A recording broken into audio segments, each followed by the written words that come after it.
So welcome again. Please let us know where you are watching from today. We have people joining us from all over the country and the world. I'm Sandra Kim. I will be your moderator for tonight's discussion. I'm actually a public school mom turned homeschooling parent myself. Like thousands of families, my husband and I decided to homeschool our 3 kids due to the pandemic. And I also happen to be part of the team for the Homeschool Legal Defense Association, HSLDA. So for almost 40 years, HSLDA has helped make homeschooling possible for millions of families. We are the world's largest homeschooling support organization, member supported with over 100,000 members who trust our team of lawyers and expert educational consultants to answer questions and resolve problems in homeschooling. We also serve as a voice for the homeschooling community and work hard to make sure that your right to homeschool is always protected. So it is our pleasure to offer webinars like tonight's to help the millions of families confronting a new and unusual school environment. You'll find lots of other topics covered in our webinar archives, from curriculum to time management, all sorts of things. So once you register, you can see all of these for free. Tonight specifically, we are talking about the future paths of homeschool graduates and how to set your child up for success. This is a big question that many new and veteran homeschool parents have alike. They want their children to have the most opportunities, scholarships, letters of recommendation, all the tools and pieces that they need. It's a bit like a scavenger hunt, I'm sure. So without further ado, let me introduce tonight's panel. Joining us tonight is Carol Becker. Carol and her husband, Jim, homeschooled their children from K through 12. Carol has a BS and an MS in engineering. Carol started and directed 2 co-ops, one focused on humanities and the other one science. At HSLDA, Carol serves as a team leader for the high school educational consultants, and she works closely with homeschooling families, guiding them through the high school process. She's also a seasoned nationally known speaker, and she's co-authored 2 ebooks available on Amazon, Develop a High School Plan and Simplify Your Record Keeping and Transcript. Carol, thank you so much for joining us again. I really appreciate you. I'm so glad to be here. Thank you, Sandra, for asking. And next is Diane Tavares. And if you see a resemblance, Diane is actually the daughter of Carol Becker. She is a homeschool grad and high school of Carol, the high school consultant. She attended the University of Virginia and graduated with the highest distinction in French. So see, you can see a real life homeschool grad of college. She is also a highly accomplished musician, singer, accompanist, and praise band leader. She also leads the compassion arm of HSLDA and also is a mother of 3 beautiful children. Thank you so much for joining us, Diane. And I'm happy to be here. Hi, Mom. I bet you always want to do that, right? Yeah. I also want to introduce Natalie. Natalie has a master's of education from GW University. She's also a Navy chaplain spouse. She's a mother of 5 kids. 3 have graduated from college. 1 is currently in college and 1 is in 8th grade. Thank you so much for joining us. I'm so happy to be here. And finally, we have Mike Donnelly. You might have seen him before if you've watched any of our webinars. Mike Donnelly is HSLDA Senior Counsel and Director of Global Outreach and teaches constitutional law at Regent University Law School and Patrick Henry College. Mike holds a Juris Doctorate with honors from Boston University School of Law and an LLM from the London School of Economics. A member of 6 federal and state bars, Donnelly has published numerous works in his practice and research areas of international human rights, parental rights in education, religious freedom, and home education. He and his wife, Patricia, are homeschooling parents of 7 children. Welcome again, Mike. Well, thanks to our panel tonight. Please use the Q&A feature at the bottom of your screen to submit your questions, and we'll try to get to as many as we can. But we're going to go ahead and get started so we can cover a lot of material. So as I mentioned, the topic we're tackling tonight is planning the path to college for your homeschool high school student. Every homeschool parent wants their child to be prepared to succeed in life. And although veteran homeschoolers on this panel can make it look so easy, there are many actual important steps to take to get into college. So we'll be digging right into this. So first, I want to go ahead and ask the panel, how many of your homeschoolers went on to college? Carol? 2 of 2. There's Diane. All right. And Diane is not living at home. 0 so far. My Support 5-year-old. yourself. So this is like exciting things to look forward to. How about you, Natalie? 3 have graduated from college, and 1 has finished her master's in international education, and 1 is now in graduate school.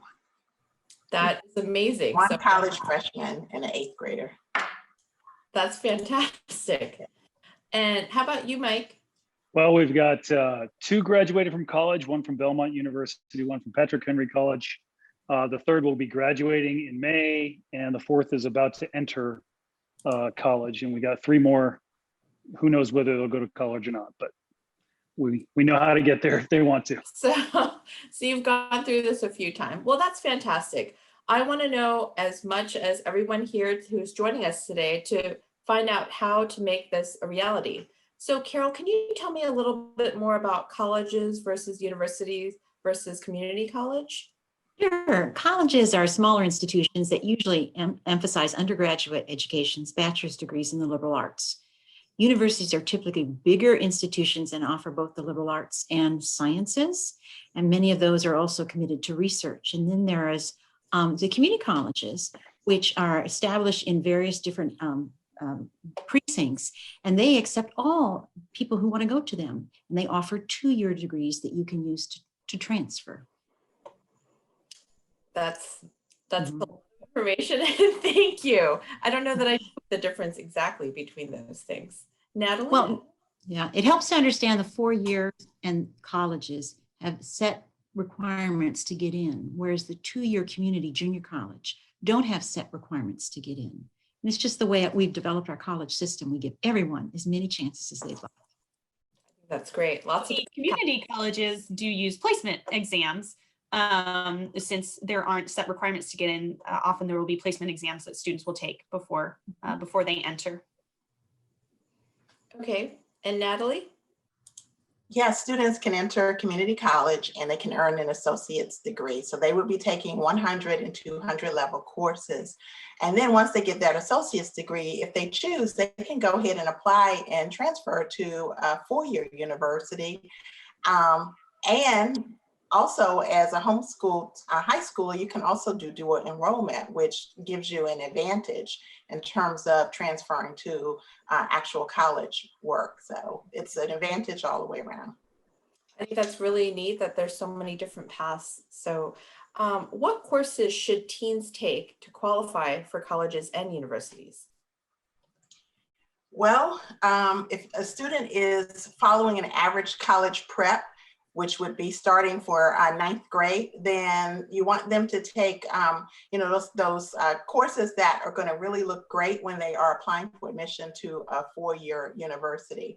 And then once they get those foundational courses down in 11th and 12th, then they can begin to adjust and specialize and go deeper into subjects. Say if you have a student who has interest in maybe going to college and majoring in a science, then at that point they can go deeper into an advanced science course, and that would look really strong in terms of on the transcript and in the application process for college.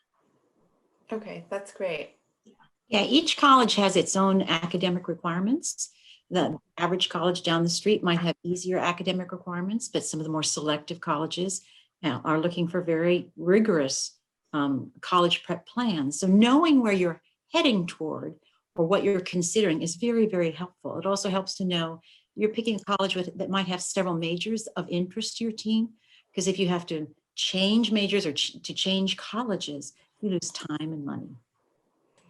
That is a really, really good point. So, I mean, if we want our child to go in-state, and let's say we are shooting for University of Virginia, we should look for their requirements and not NC State, because they're going to have different requirements. They can very much have different ones. And certainly Harvard and Stanford will have different ones than UVA. So it helps to realize that you may be a strong candidate for some colleges and just an average candidate for another, even with the same academic profile. Okay, that's really good to know. What about college entrance exams? There's so many different kinds and ones, and so all the acronyms: ACT, CLT, SAT, PSAT. It's sort of all it's a bit overwhelming. It's all the 3-letter acronyms in some ways, but one of the first ones that students will often run into is the PSAT. That's the preliminary SAT, and it's offered each October. It's at a testing site that's usually a local public school or a large private school. And the top 1% of scores in each state will become the National Merit Scholarship semifinalists, and that's only in 11th grade. But there are many more steps after that to actually earning a National Merit Scholarship, but it still can look great on your transcript. In fact, preparing for this webinar, my mom reminded me that I earned a PSAT commendation. So I wasn't in there for National Merit Scholarship, but it still was something we were able to put down as an award on a college application. And all of those help. Yes. That's awesome. Mike, do you have anything to add? Well, there's lots of different tests, and lots of different colleges use these tests for different purposes, which include qualifying for scholarships, which is, we all want the scholarships. I mean, college is challenging to afford, and so helping your child to do well on the SAT or the ACT or the CLT, which is a newer standardized test that's a different from the SAT and the ACT. Not all colleges are taking the CLT, although my kids have started taking the CLT.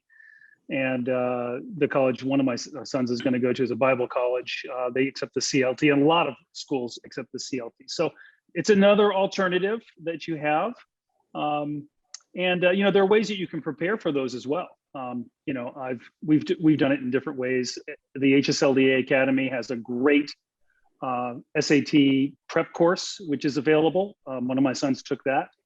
And there are other ways that you can prepare for these things. It's a good idea to do that if you can afford it. And there's ways to prepare for it even if you can't afford it, because it's so important to get a good score on those exams in order to maximize the financial scholarships and to get into the schools of your choice.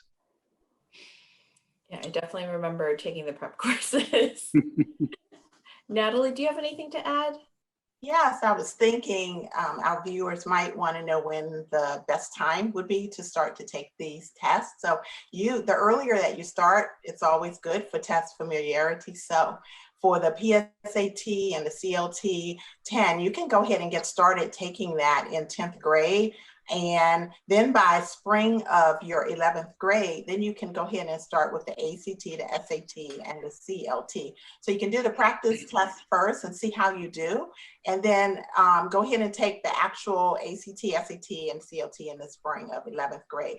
Now, it's also good to consider taking these tests more than one time, because many colleges accept what's called a super score, where they'll take the best scores of say the math and the English and combine them. So one other thing is registration is done online. So there's no disadvantage to homeschool students, and you can register about 2 months in advance is a good benchmark in terms of getting your registration in and being able to select a test site and a date.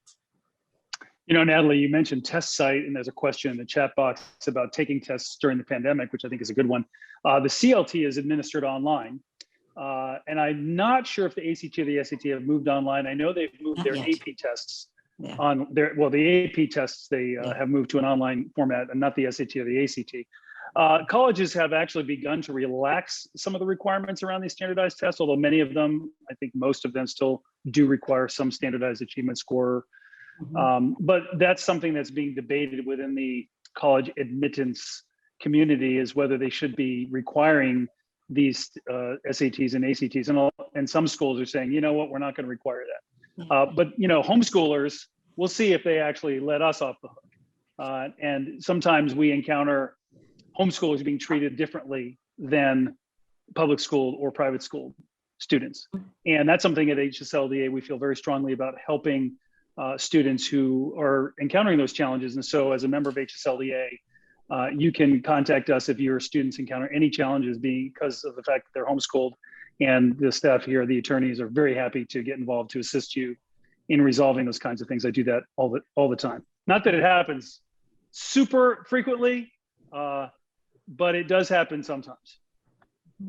And that being said, Mike, there also is an advantage to homeschool students being able to take and do well on these tests, because they can show that the other grades that are being put on a transcript aren't just made up. There's a lot of value in homeschool education, and those test scores can confirm that. Well, it's funny, Diane, some people say, are those just mommy grades, and that used to be something we had to deal with in the homeschool community. Not so much anymore, honestly. Your homeschool transcript is probably going to be accepted by virtually every college that you submitted to. Homeschooling has earned a well-deserved high level reputation in colleges. Colleges look for homeschooled students because they know that they have for the most part, been prepared to learn. And that's what homeschooling is about. It's about teaching our kids how to learn instead of just sitting in a classroom at a desk, listening to a teacher. So our kids are going to be very well prepared. Your kids are going to be very well prepared to go to college. So don't be afraid of the college application process. Your children will be very well prepared, and they will be able to go to college. Not all students have to take the SAT or the ACT. Not all colleges require it. So always check to see the colleges you're looking for, but it really can benefit homeschool students because you're being compared against your college prep peers. And this is where homeschool students can shine. More scholarships are given away for high ACT and SAT scores, even if it's not required to get in. And the CLT lists colleges right on its website based on the CLT score, what scholarships are available at the colleges that accept the CLT. So it's really worth doing the research. And if you at all need some accommodations for some special needs teens, we have special needs consultants that can walk you through the process to apply to get accommodations for your teens to take these exams. That's really cool. So it really is open. And as Carol's mentioned, we have educational consultants that can go through every step, and ones that are specializing like Carol and Natalie in high school and figuring out what the path is. So, uncovering the jargon and really letting you know what you need to do. And sometimes parents feel really lost, and just one 30-minute phone call can, untangle a lot of things.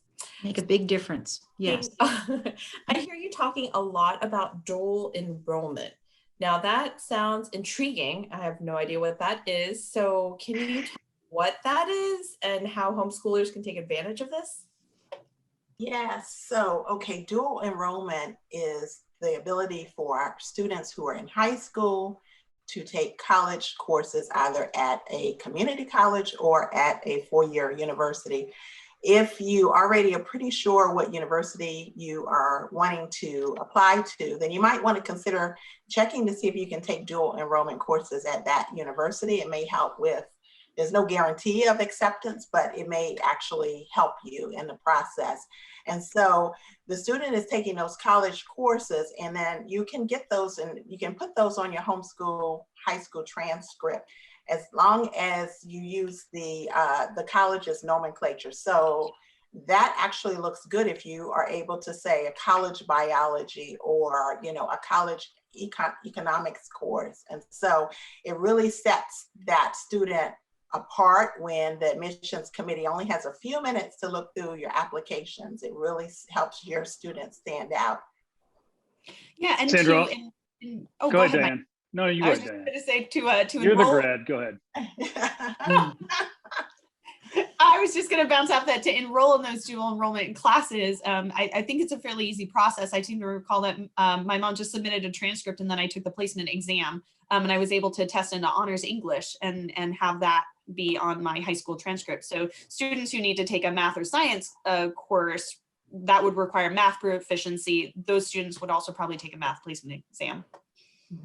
And take time to plan ahead. Dual enrollment are excellent to show people that you can perform at the college level, but not all dual enrollment classes are transferable depending on where you want to go and the major you're want to take.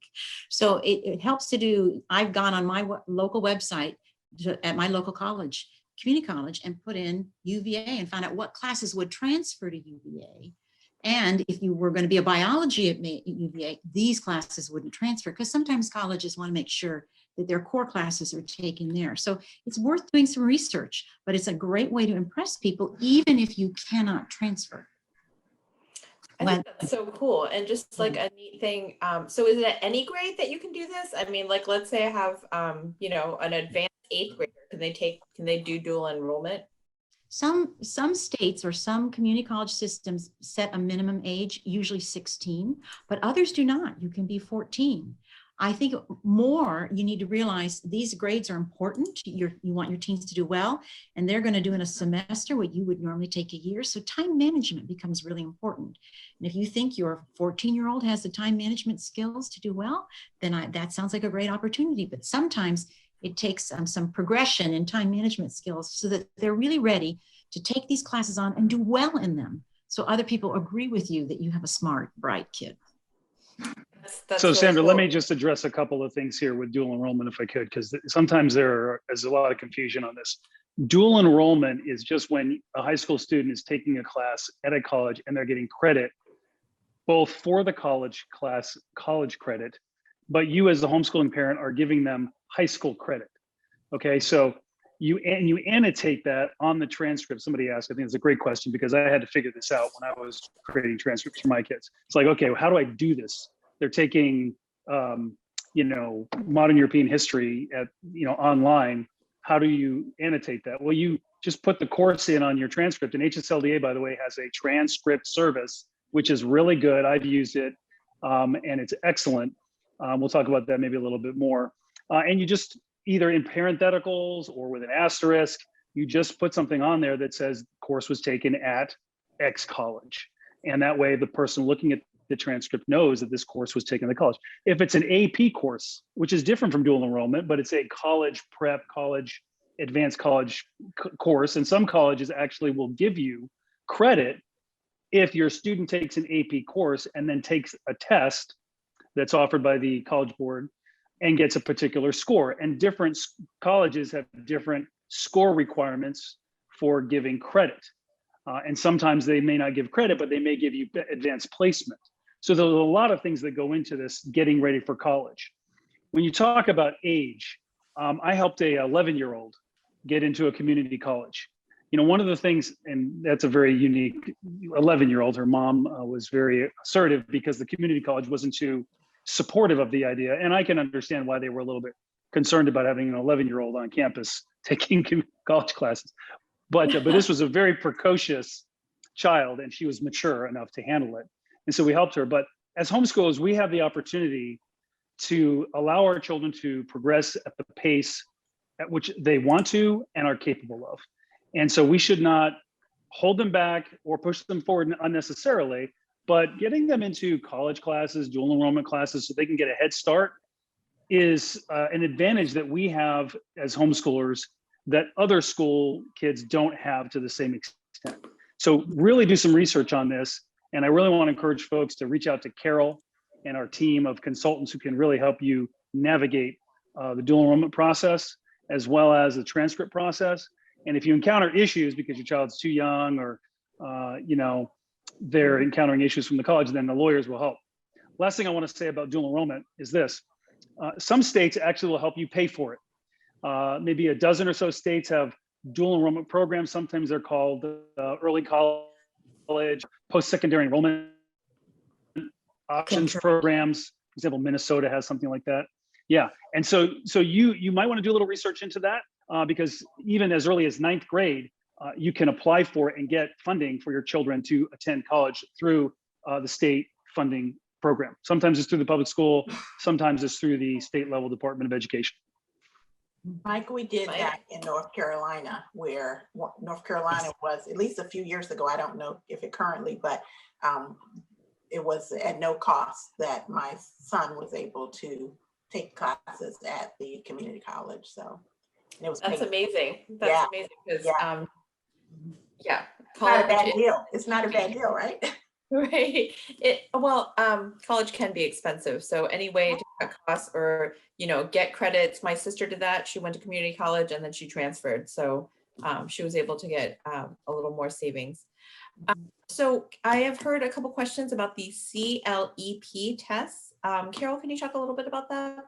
Yeah, they're referred to as CLEP. CLEP are pass-fail exams in multiple subjects that you can take. They were designed by College Board to attract people from business back into the college. They weren't designed to impress admissions program, but they were designed to attract the public back into college. But knowing many community colleges are very open working with CLEP. The four-year colleges and universities can be a little bit more stipulate which CLEP tests they'll take and what they will accept as a passing grade. So again, it's worth doing the research, but for $85 to get 3 college credits with a CLEP test, that makes a lot of sense for some students. Oh, wow. That's fantastic.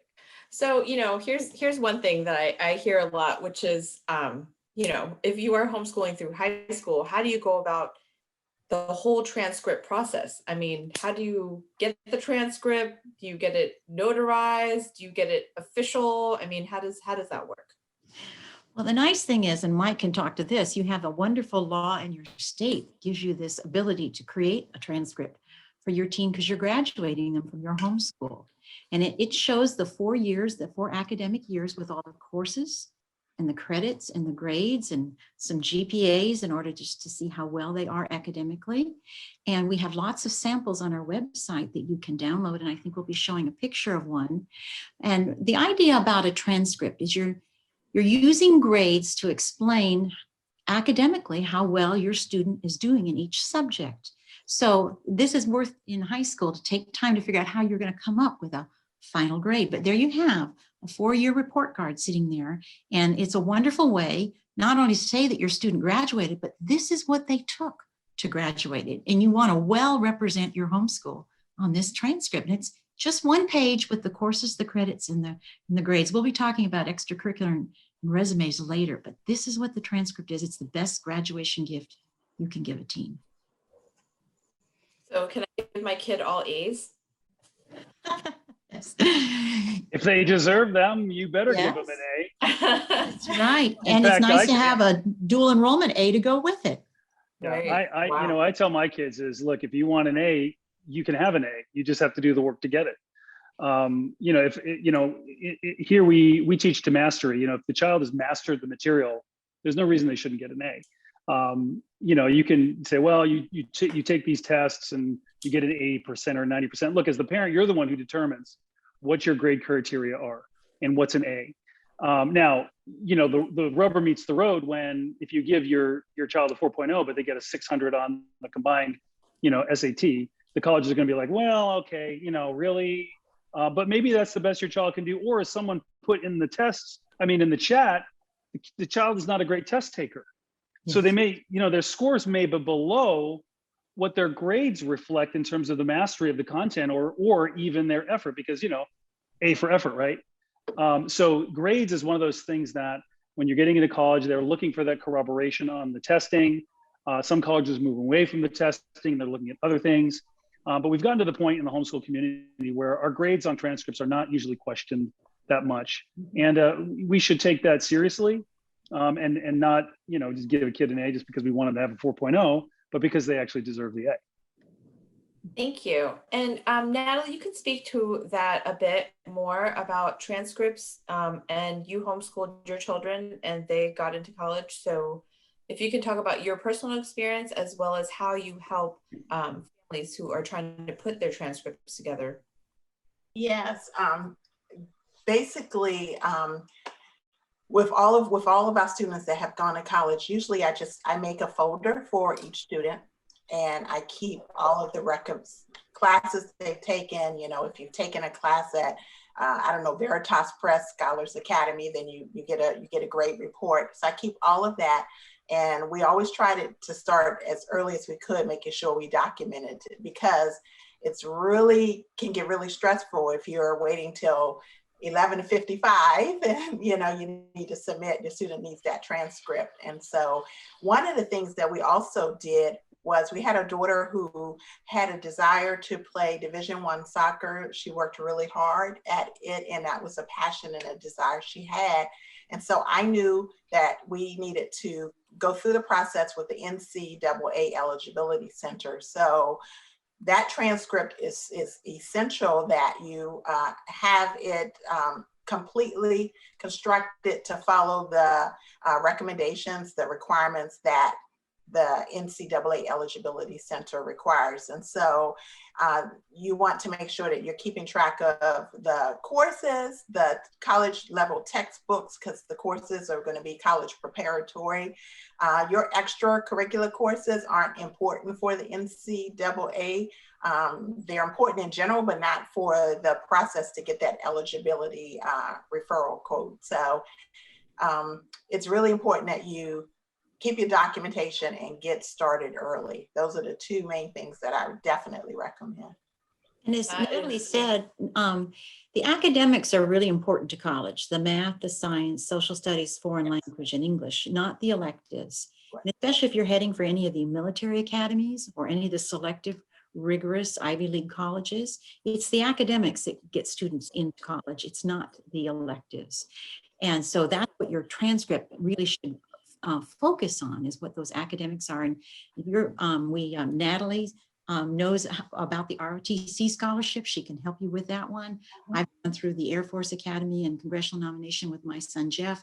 So if that's something that you're facing in your future, we'd love to be able to help you and pull together the documentation in order to start those processes.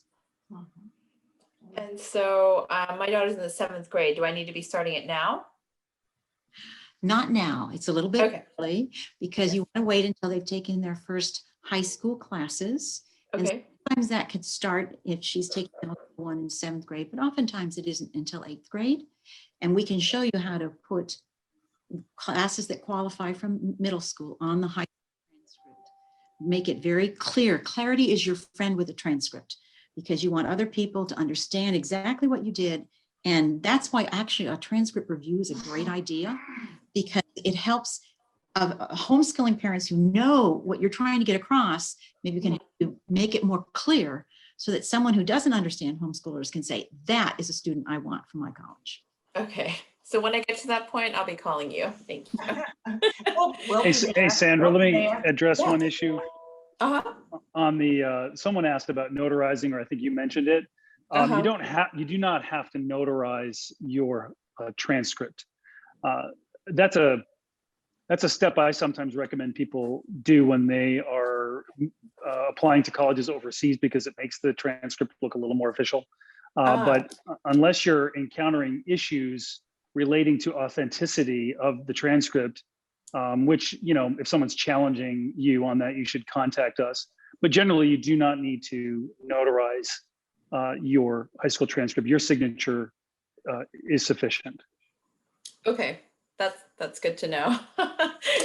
So they'll have to earn, my kids will have to earn their A's just like yours, and hopefully their test scores match up. So, you know, one thing we have mentioned that maybe public school parents who have turned into homeschool is about the extracurricular activities. Natalie, I know you mentioned the soccer for your daughter, and Diane, I know you did all sorts of things. Carol, can you speak to this a little bit? Extracurricular activities is what your team does when they're not in school. So, and that does happen in your homeschool. And this is, I think, where homeschooling students really shine. They are very involved in the communities they're in, and they serve, they do volunteer service, they just get involved in communities. And so extracurricular can be awards and honors. It can be volunteer service. It can be work experience, your own business, or that you work for someone. And it can be all sorts of things, competitive activities, competitive sports. The resume has higher visibility than an elective on a transcript no one's looking for. So that's why it might be very useful if your student was in a public or private school and you needed a recommendation letter from that guidance counselor. The first thing the guidance counselor would say is, bring me a resume. So the resume is the family's responsibility. It was the most useful document I compiled for my teens, was a resume to help them fill in scholarship, job, and college applications. Yeah, and for us, she included arts, music, PE, music lessons. I taught piano for several years. Some of that was included: community band, orchestras, volunteer service, even like mission trips that we did serving locally overseas. So students can track those service hours, and even there are some awards for those that are worth looking into. If your students would have hours for those, the President's Volunteer Service Award was one that we did. And the gold award is 250 or more hours in a year. Silver award is like 200 some. So there's different levels, but those just look really strong on a college resume to help them know that your student's more well-rounded. And that is something where having extra time as a homeschooler, since you're not in school for 8 hours and then trying to do homework on top of it, I just felt so much more opportunity to be involved in things that I was fascinated in. It just comes very naturally, I think, for homeschoolers. I can already see that in my kids. Just Emily was really excited about space, so she's written about every single planet, and now our solar system. So next week it's potential other solar systems. Right. That's so awesome. So Natalie, you were talking about some other activities too. My girls are both very active in scouting. So is that something that you would put on your resume and not your transcript? Yes, that would be something you would put on your resume, or you could do an extracurricular activity sheet also. Okay. Yeah, you can do that, definitely. Now, I will say though, for example, the Gold Award for the Girl Scouts, and then the Eagle Scout Award. To get that Eagle Scout Award, there's a lot of merit badges that are required, and you do some very intensive work to get that. So for example, you could tie some of those into a science course that you're already doing, and in that way, you can count that on the transcript. But by itself, you're not going to just put scouting or merit badge on your transcript. But the work that you do to achieve that, it can be included in, particularly maybe in your course description. That would be a good place to put it. Some of the activities that we've been involved in also, in addition to scouting, is the Model United Nations, or commonly called MUN, M-U-N. So my kids have loved that. We've done the NCFCA for speech and debate. They have definitely loved that, and that has served them very well. The National Beta Club, which started in 1934 in South Carolina, our homeschool group, Belvoir Home Educators here in Northern Virginia. I'm the president of that.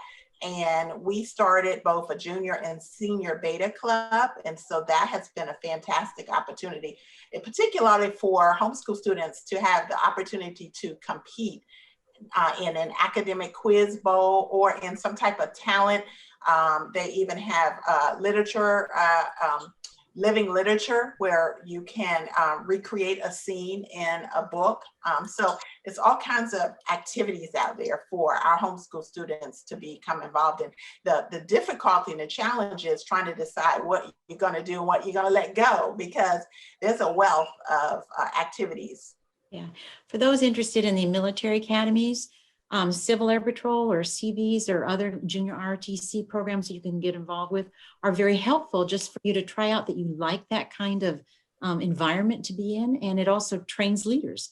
And those academies are looking for people who have demonstrated leadership. So these national awards encourage, and these national organizations encourage, the development of leadership skills. So those are all great things to take advantage of.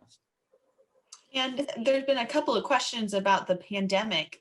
There again, I think homeschoolers have a unique advantage because kids who are in the public school that aren't meeting or not meeting in person right now, a lot of those clubs aren't able, or those extracurricular activities aren't able to be going on. Whereas as homeschoolers, there's a little more opportunity to still be engaged. So hopefully that's something where there are a number of these things we're describing that may not be operating as usual, but hopefully there are still opportunities either in your area or with some of these national organizations where homeschoolers are able to continue to be active in certain ways. What you do with this COVID time actually says an awful lot about your leadership skills.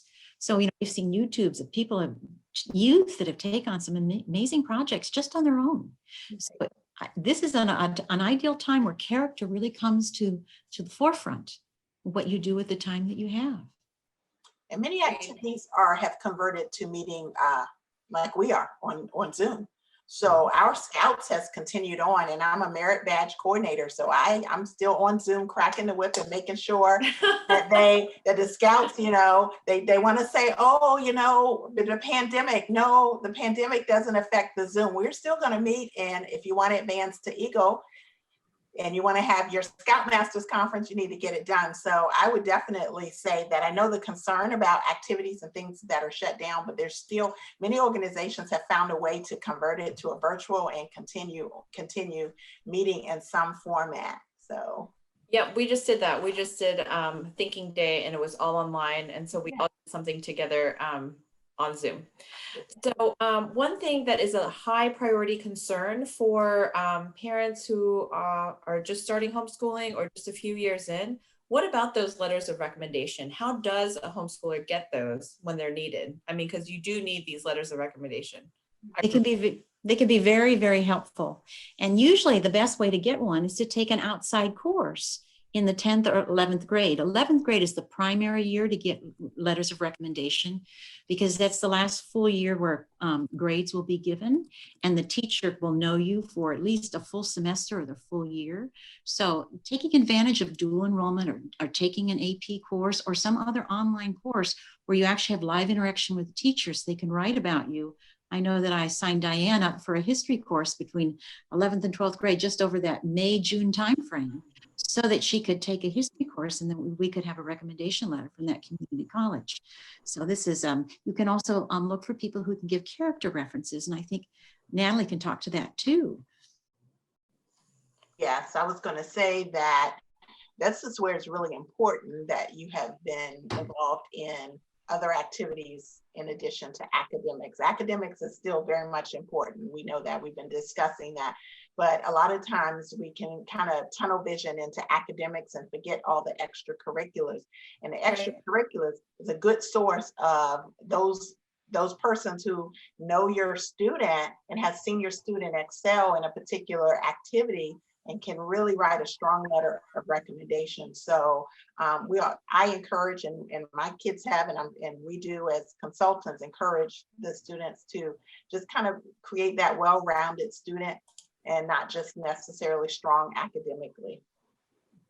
Got you. Okay, that's helpful. And so what about other higher level courses? We've talked about some APs and maybe challenging science courses, science labs. Are these things requirements?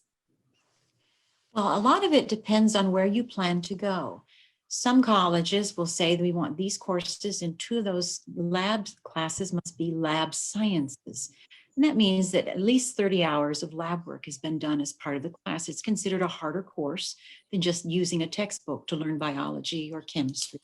So knowing where you want to go to, many of the public universities will ask for the lab sciences, where many of the Christian colleges won't ask that it be a lab science. So understanding where you're going, the most impressive classes on a transcript are AP classes. They are the hardest because they all have to go through quite a review process to be offered. And so call those the gold award. But then there's the dual enrollment. Call those the silver award. Gold and silver aren't the same, but they're impressive. Dual enrollment are not all equally as hard. They're not all the same, but they are backed by a college with an accreditation. So think of that. These are good things to have on your transcript. And then you can also consider other co-ops or other outside courses that can offer classes where some of us need help. I needed help in foreign language. It wasn't going to be pretty if we did Spanish, and then Diane wanted to do French, and I just threw up my hands and said, I can't do this. Sorry about that. Yeah. Mm-hmm. So, Hey, Sandra, can I talk about the AP thing for a second? I like absolutely. what Carol had to say there, although I think I would switch it around a little bit, Carol, because to me, the dual enrollment college credit classes are as good as gold because they translate into gold. because those credits, Right. oh yeah, absolutely. It took me a while to figure this one out. All of my kids took lots and lots of AP classes. I think, oh man, I'm gonna challenge them with the AP classes, and they're tough, especially the HSLDA Online Academy. They're great. I really encourage you, if you have a child going to towards the college path, enroll in one of the HSLDA Academy courses, because your children will learn how to write and they'll learn how to think. Those classes are fantastic for that. At the end of the year, you take the test, and if your child can score 3, 4, 5, they'll probably get some kind of credit or advanced placement. The dual enrollment classes that you take through a college, a regionally accredited college, it needs to be regionally accredited, will transfer to other regionally accredited colleges. And you may pay $300 for a 3-credit course. And guess what?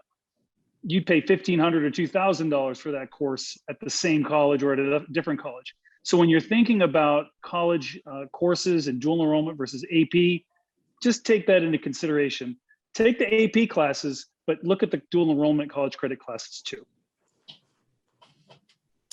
Okay, so one major question that we get 100 times, Carol and Natalie, I know you know about this, is about scholarships. Can homeschoolers compete for the same scholarships that public school and private school children are also competing for? Yes. Diane can talk to some scholarships that HSLDA offers. Right.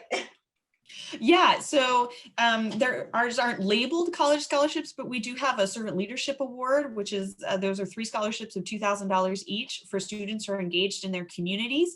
And we also have contests that are for the arts, for essay writing, poetry writing, art, and photo. We offer those annually, each contest 1 1/4. And so those are different ways. Those are specially designed for homeschoolers. I know there's a lot of others that the consultants know of that are for a broader audience. Thanks, Diane. I've seen some of the artwork. It's pretty incredible. Natalie, you were talking about how your children all have received scholarships, and I know that they didn't do that alone. So tell me some tips here. Well, I come alongside them, but I pretty much turned it over to them and said, this is your responsibility to find these scholarships and to go for it and to apply. So that's what they did. I mean, not saying that they were these model, okay, mom, I'll do it right now. I mean, I had to kind of stay on them, but eventually they picked up speed and they understood that was their responsibility. And so I mentioned earlier about the NCAA process. Our youngest daughter attended Liberty University on a full athletic scholarship to play. Ooh, I want that. I want that. D1 soccer, that was her dream. Our oldest son's college acceptance letter to his choice school, it explicitly referenced his attainment of Eagle Scout and his commitment to scouting. And so that's where, again, those extracurricular activities really come in, and you're thankful when you look back and think all the hours you were on the road and driving and, trying to get dinner on the table and get a child to an activity. It really does pay off. It really does pay off in the end. And then the military. I know you have something about that too. Those are full ride scholarships. So those are worth all the extra work to get into those ones. You can also apply to colleges out of your state. And if they really want your student, Jeff received a couple of in-state scholarships to when we applied to the Northern University, Arizona University, and the Arizona University. They're in Tucson. So they wanted him. So that was kind of nice to know that those scholarships were available. The thing about college is no one is paying the same amount to go to college. Colleges sometimes reduce the price by $10, $12, $15, $20,000 a year. So when you see those prices out there, realize there's a lot of sticker shock, but there are scholarships that they can give at the particular colleges. There are state scholarships. Certain 12, 15 states offer state scholarships. If you stay in state, if you're from Utah and you stay in state in Utah, or Texas, in state in Texas. And then there's also federal and non-federal financial aid. So we have an awful lot of resources we can send people when you're getting ready, because this is free money. It is worth spending the time to even do some searches to see if some of your background can result in some scholarship money available, or through your company where your parents work, or even some tuition reimbursement employers that will reimburse as you work part-time through college. Yeah, I mean, there are a lot of different opportunities for scholarship money. So as you said, if the kids aren't researching it, the parents should be. Yeah, someone has to do the research and get that going, but yeah. Right. So for me, public school used to decide about how much time to spend on subjects. How do you figure this out as a homeschooling parent?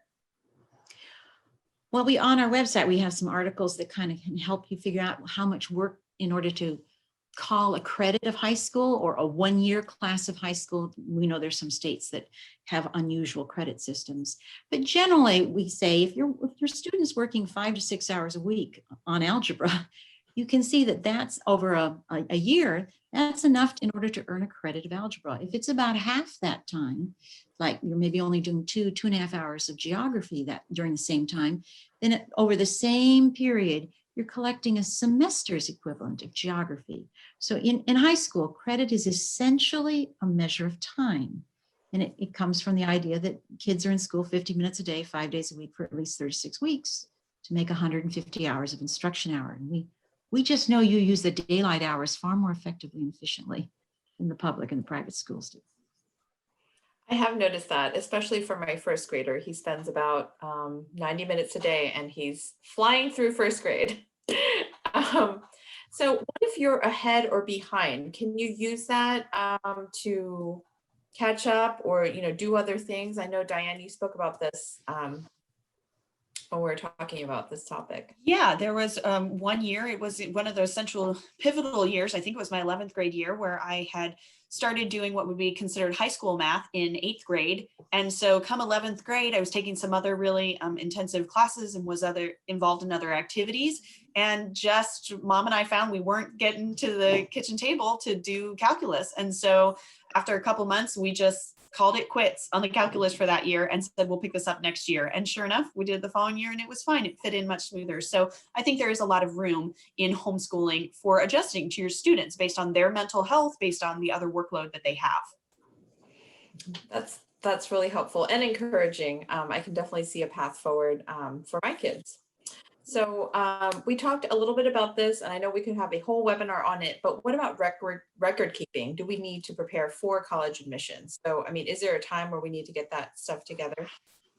Yeah, that summer before 12th grade is just a huge summer. And if you can get your documentation ready that summer, then you kind of go into that fall with everything ready. If you're using the Common App or other online applications, then usually it's the transcript. This is a special transcript because it has 9th through 11th graded. But 12th is just what you're taking, the credit you're earning, and everything's in progress. So it's an unusual transcript. But you need to show them all that you're doing so that you're more than meeting their minimum academic requirements.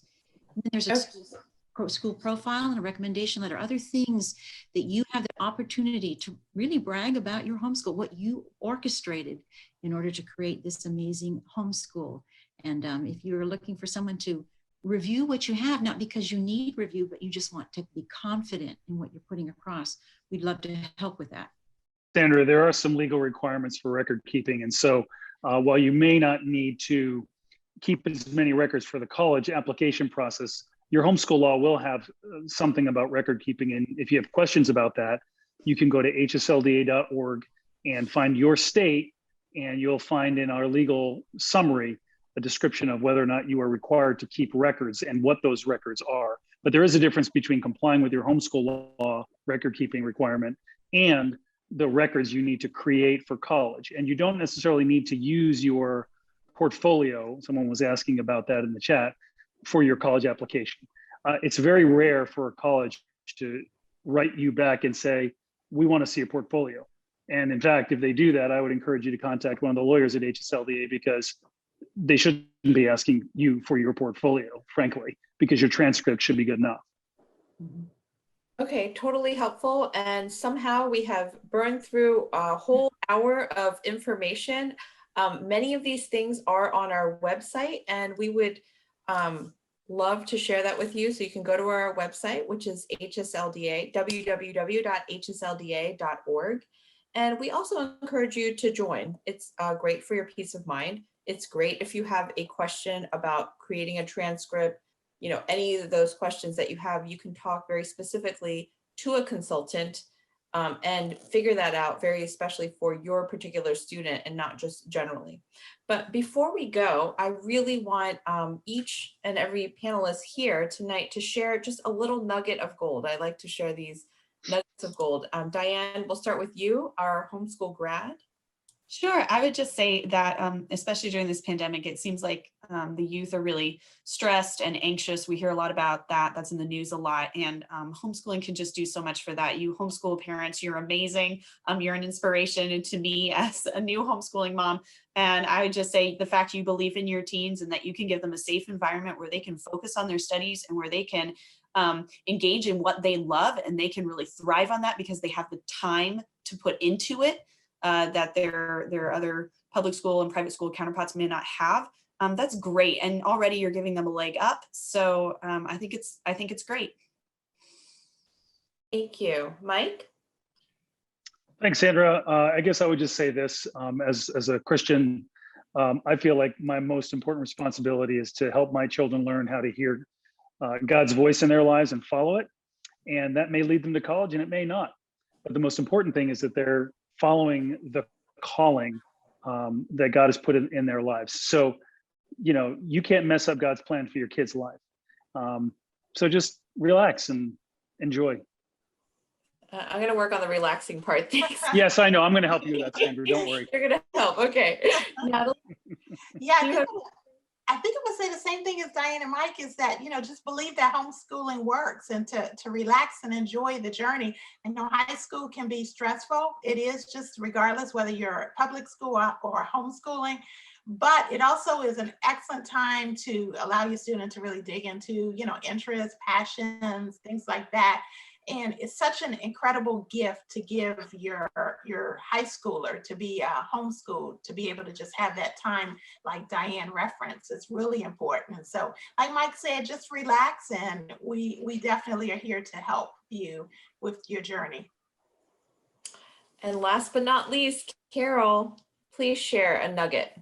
Well, these are amazing 4 years of transformation as you watch an insecure student that's just, ninth grade, eighth grade, transform through academics and extracurricular and time and attention and focus and mentoring, really into a secure, confident young adult, ready to take on the world, be launched into whether it's going to be college or career. These are an amazing 4 years to enjoy them. To realize that you're launching them into the world, and your family will grow bigger as they go out and meet people and date people and marry people and have children. It's just an wow. I'm so not yeah. there, but yes, I'm looking forward to seeing those This things. is a mighty endeavor, and you are the parents for it, and your teens are very fortunate to have you. Yes. Mm-hmm. Well, I just want to thank each of our panelists tonight for just sharing their wisdom and their real life experiences. But these folks have their children go through college, but they are also experts, as I mentioned. And so please consider going to our page, joining HSLDA. And I want to mention that we will be talking about how to test and assess your homeschooler. And that is our topic next week, next Thursday. So if this topic interests you, we'll be talking more about these sorts of things, testing, how to test, where to test. And we want to remind you that joining HSLDA gives you that peace of mind and opportunity to speak with a consultant, as I mentioned, to walk you through your child's journey. And again, that web address is www.hslda.org/join.